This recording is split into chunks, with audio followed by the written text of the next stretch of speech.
Hello team, welcome to another ATP Geopolitics video with myself, Jonathan MS Pearce. This is a Ukraine war kind of news update, sort of an extra. First of all, I am using my headset mic because some people said when I was on holiday my audio was actually better than my expensive mic here.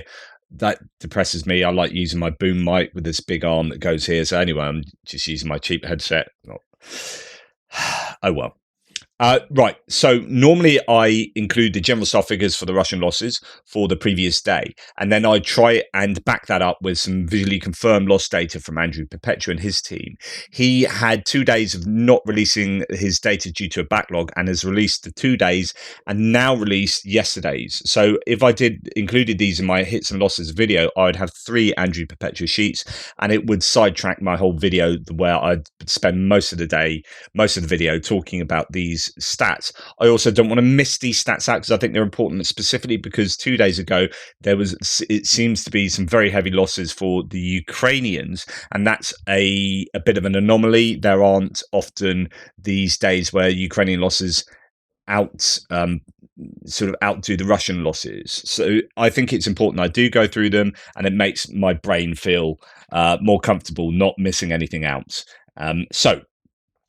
Reminder that this is now effectively losses for 3 days ago, and then we'll go on to losses for 2 days ago. As you can see, they are both massive lists of losses. These are significant days of losses.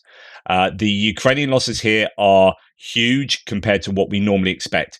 There are a couple of caveats. First of all, surveillance and comm takes up a good almost 10 losses there for the Ukrainians, and you can ignore most of those losses. Usually if there are things like Starlinks that you can get for $300 a pop now, you can't really compare that to a tank, say.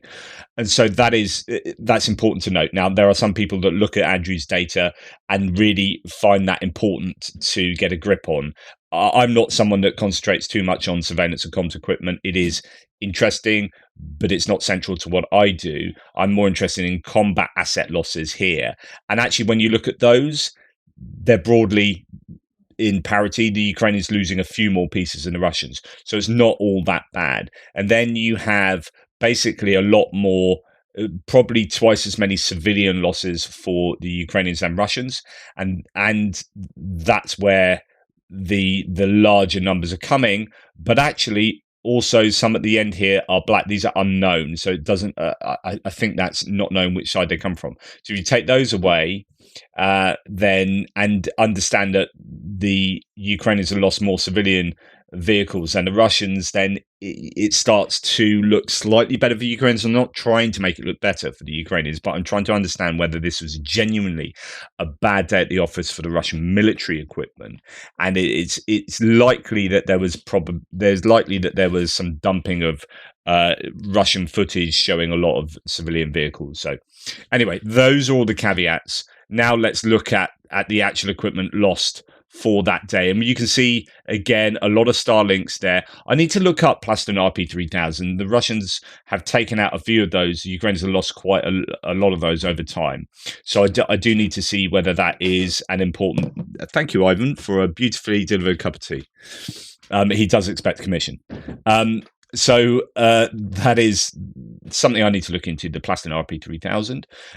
If anyone else knows off the top of their head, whack it in the comments, because I do sadly read an awful lot of comments. Not sad, because I think it's super important, but there you go. You can see as well that a large proportion of the Ukrainian losses are destroyed, abandoned, or captured, particularly across the infantry fighting vehicles. And yeah, that is not great for the Ukrainians. They have had a BM-21 multiple launch rocket system destroyed, a few tanks there, probably 6 tanks. Range of them, nothing too crazy valuable. We have a YPR 765 captured. That's the one I showed you the other day that was being used by the Russians. That was one of the newer Dutch ones that were given, slightly upgraded with a bit more capability. but they are based on the old M113, and then some BMP2s and 1s and Humvees, BTRs, Max Pros, Cougar, Kozaks. Kozaks are the indigenously made Ukrainian MRAPs there, so that's why we keep seeing them, and that's really good news. Like, yeah, it's bad that they're losing a lot of Kozaks at the moment, but what that's telling you is that they are able to produce a significant enough vehicles that they are using them and losing them in their attacks on, for example, Kursk. So I think the silver lining to the cloud of losing a lot of these is great. The Ukrainian indigenous manufacturing capacity is operating at least with MRAPs to a significant enough degree. And then we go on to trucks, and a lot of civilian vehicles here destroyed. A lot of them with a night vision. Night vision capabilities there, FPV drones. That's a challenge for the Ukrainians. And then quite a few taken out by an Iskander. So it looks like there was an Iskander strike on some kind of logistics base for the Ukrainians, that they lost some of that stuff. Then we've got some unknown equipment destroyed, just don't know what it is. And then we have these vehicles down at the bottom.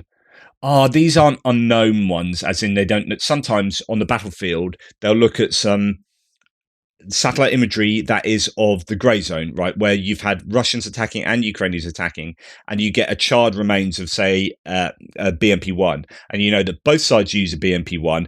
It's facing in a kind of neutral direction, and you have no idea, because it happened like a week ago, you have no idea whether there's a Ukrainian BMP-1 that was struck by the Russians or a Russian BMP-1 struck by the Ukrainians. And so often he has unknown side at the bottom here. These are genuine civilian vehicles, and this is damage, and this is no doubt activity usually around the Kherson. So the Russians have this form for striking civilians just walking down a road with FPV drones, or taking out their cars and minivans. So these aren't civilian vehicles being used for military purposes. That's what these vehicles up here are. These are civilian vehicles being used by civilians, and that's why it's, instead of blue, it's black here, or charcoal grey with civilian denoted. And that is an absolute travesty. It's a war. These are undoubtedly just outright war crimes here. Each one of those will be a war crime where the Russians are purposefully targeting civilians. And one theory is that in the Kherson direction, they are using that area as a proving ground, as a training ground for their drone pilots, where they go and unfortunately they train an awful lot on civilians, because what happens in that area is the Ukrainian military are generally pulled back quite a bit from the river. Say Kherson City itself, every time Kherson City is hit by the Russians, it is a war crime, because there is basically no, I've seen it for myself, there's no military in Kherson. It is just civilians tenuously gripping onto their normal lives as much as they can, holding on there in that city, and the Russians are still striking them. And that is surely a case of striking a civilian settlement with military ordnance to create terror. That is terrorism. Anyway, these possibly are examples of the Russians, say, training on civilians before they go and move further up to maybe the Donbass area to then get placed in units actively working on the front line. But that is just one bit of speculation that came from Andrew Perpetua. So anyway, quite a lot of stuff for the Ukrainians lost, but some of it civilian, one decoy there, and then a lot of it surveillance and comms equipment. In fact, that's over 10 pieces. So that's it looks like a dozen pieces of surveillance and comms equipment there. Okay, so those are the caveats, but it's not the worst day once you take into account all of those caveats. Now, for the Russians, quite a lot of surveillance and comms equipment themselves, 8 pieces taken out there. I don't know if there's any significant difference between the Russian surveillance and comms equipment and the Ukrainian stuff that's destroyed or damaged. Then when we look at the proportion of destroyed and abandoned versus damaged, it's bad for the Russians. It is almost entirely destroyed and damaged. Only 3 pieces of all their combat asset equipment that has been taken out.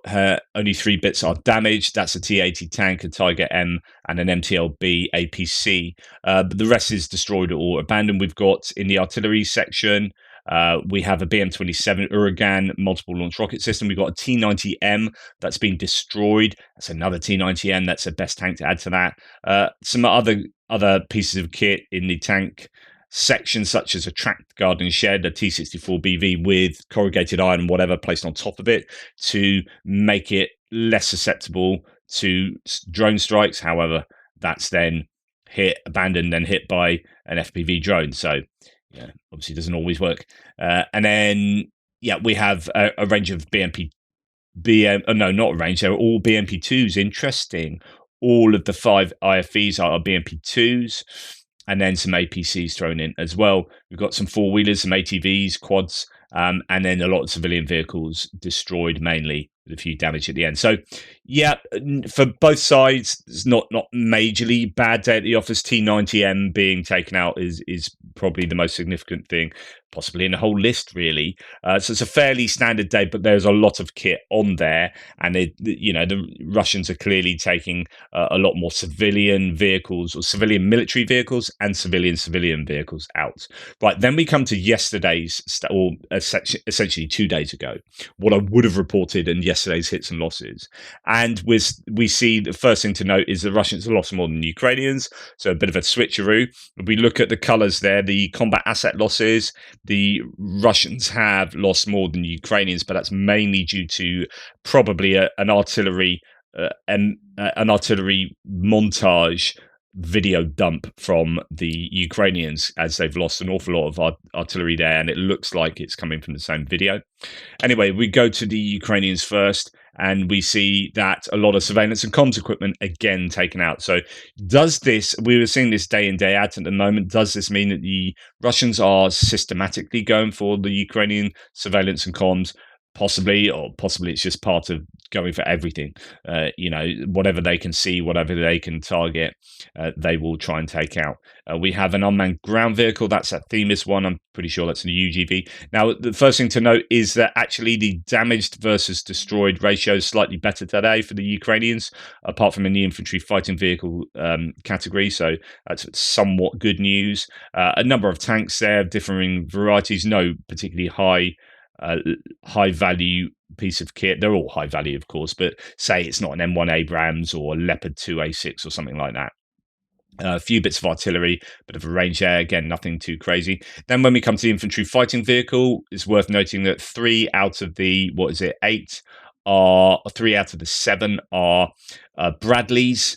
And they are all abandoned or destroyed. So that is a challenge. And I really was expecting and haven't seen a shipment of Bradleys going to Ukraine, but it's the sort of thing that may have already gone, and we'll see a post hoc announcement within a week or so. I don't know. There were some rumors that they had been shipped out, but I don't know how true they are.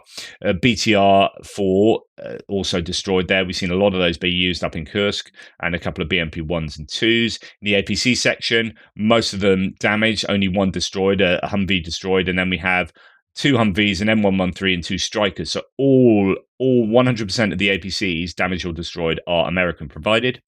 And that's significant, but luckily most of them are damaged rather than destroyed, so that's good news there. And then a Kozak 7 destroyed. That's a Ukrainian vehicle there. So, and then the rest civilian vehicles, and a couple of civilian vehicles, including a boat. So not only do we have a boat destroyed by the Russians up here that will be a military used boat, they've also destroyed a civilian used boat. And Andrew and his team can work that out. They look at the video footage, they recognize those are civilians going about doing some fishing or whatever, or an old babushka getting into a car with her husband, and that car gets taken out by an FPV drone. You're like, yep, those are civilians being taken out by military ordnance. So that's where, again, these 3 at the end, that's why they're listed. So we started to list them. Interesting. And it gives you an idea of the degree of war criminality that the Russians are going to on a daily basis. Right, then we go to the Russian losses, and we see slightly more than the Ukrainian losses, which is good news for the Ukrainians. The first one on their list is a book air defense system damage. That's a high value system. That's what we want to see more of. There have been some higher numbers of air defense notched up on the general staff figures over the last 3 or 4 days, but we haven't seen. We saw, what was it, 4 days ago, 5 days ago maybe, there was about 6 listed, and that was really good news. None of them like crazy high value. There was sort of books and Strela 10, a couple of others, but still significant targets for the Ukrainians to hit. But then since then, nothing until here. So we've got a book damage. We've got some electronic warfare and surveillance and comms equipment, a zoo park radar. Right, that is hundreds, if I remember correctly, a couple of $100 million worth of kit. That is super, super important, and that's a very high value loss for the Russians. Then we look at artillery. We have a Kazan drone. I don't know a Kazan drone, but anyway, obviously a bit of footage has dropped with Kazan drones doing, a minute and a half's worth of damage there in that montage, taking out all of those D30s. So, or all of the ones that they took out with the Kazans there are D30s, and then we have some more D30s from other FPV drones. So that is significant degradation of the Russian artillery there, and that goes towards some of these figures we see from the general staff on a daily basis, where it's like 49 artillery systems taken out. You're thinking, really, that's a lot? Surely they can't have that many. And then you see these drops of D30s, but then an awful lot of artillery footage is either not released or is not recorded, and they do it through counter battery fire. They're not recording it from a spotted drone, or they just think, well, there's no point releasing that. It's not as interesting as watching a tank blow up, so they just don't release it as much. Okay, tanks, we have 5 out of 7 destroyed, 4 out of 6, destroyed, so 2/3 destroyed.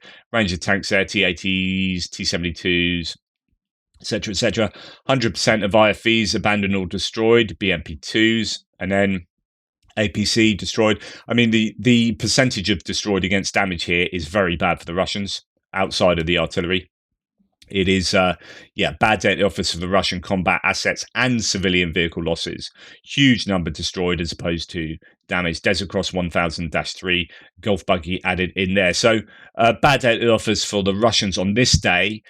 Ukraine is also losing a significant number of bits of kit. They would need to worry about the infantry fighting vehicles they're losing and how replaceable they are at the moment. I'd be really interested to know how much of a catalogue of Bradleys that they have. These are one of the most useful vehicles. I think I've been arguing they're more useful than tanks because they can essentially do the same as tanks by using their tow missiles, and that's why we're seeing these optically wired missiles on every single US aid package, because I think they're using Bradleys as you would use tanks, but then they're more versatile because A, they're lighter, they're quicker, more maneuverable, they can carry troops, and they can blow up tanks and buildings and emplacements, trenches with their tow missiles. So I would suggest that the US give them more Bradleys than Abrams, although the Abrams are being used at the moment in cross direction to some effectiveness as well. Anyway, that's the 2 and 3 days ago loss list. I thought I'd just give you that for a sense of completeness, and I'll get on with my normal hits and losses videos now. Anyway, take care, speak soon.